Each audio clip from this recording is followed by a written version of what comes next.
7 men, millions dead. The 20th century was shaped by leaders whose decisions changed the world forever. But who was truly the most dangerous? Let's begin. Number 7. Kim Il-sung. After World War II, Korea was divided. In the north, Kim Il-sung built a state rooted in strict ideological control. In 1950, his forces crossed the 38th parallel. The Korean War began. Millions died. Cities were destroyed. And yet, the war never officially ended. The border remains heavily fortified to this day. The system he built continues decades later. Here's something to consider. Is long-term control more dangerous than short-term destruction? Because some leaders ruled briefly, others shaped generations, and Europe was already shifting towards something darker. Number 6. Benito Mussolini. Before Hitler, there was Mussolini. In 1922, he dismantled democracy in Italy. Opposition disappeared. The press was controlled. The state demanded loyalty. He promised strength and revival. Instead, he built dictatorship. When he invaded Ethiopia, the world saw how aggressive fascism could be. Then he aligned with Nazi Germany, and Europe moved closer to catastrophe. But here's the unsettling part. Mussolini showed that modern democracies could collapse from within, and someone else would take that lesson even further. Number 5.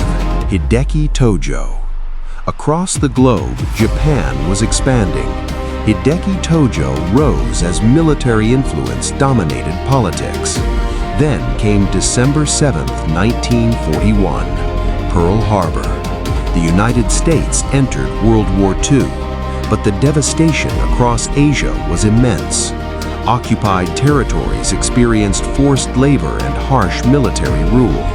The Pacific War became one of the deadliest theaters in history.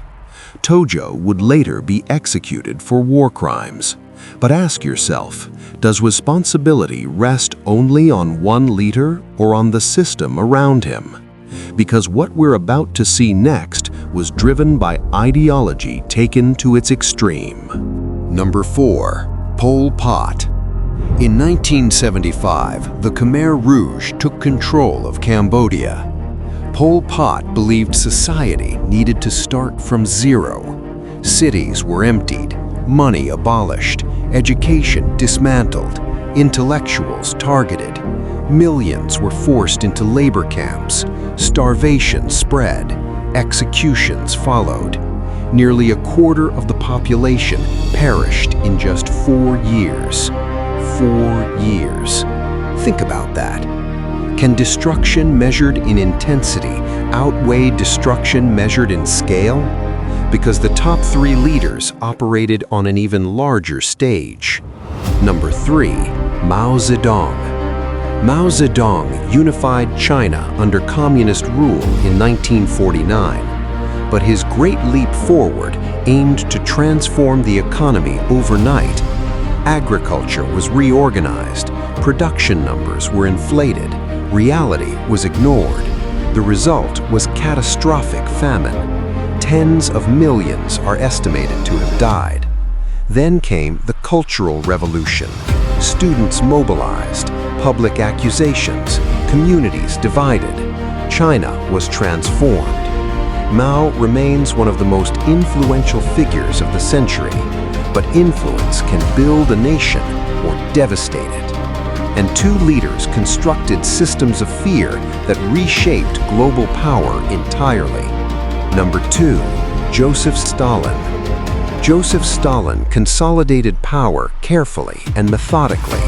Collectivization reshaped agriculture. Resistance was crushed. Famine devastated regions. Then came the Great Purge. Millions imprisoned. Executions carried out. The Gulag system expanded across Siberia. Fear became normal.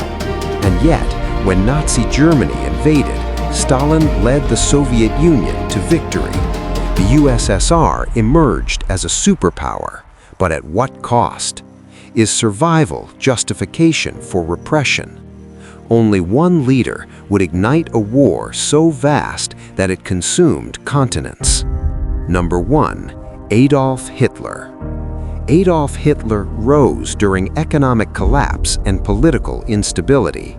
He promised restoration. He delivered totalitarian control. In 1939, Germany invaded Poland. World War II began. The conflict spread across continents. Under his regime, 6 million Jews were murdered in the Holocaust. Millions of others were targeted and killed. This was organized, industrialized, systematic. By 1945, tens of millions were dead worldwide. Borders redrawn, governments collapsed, global power permanently shifted.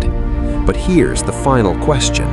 Was he the most dangerous because of scale, or because of his ideology reshaped the entire world order? Click on subscribe for more videos like this.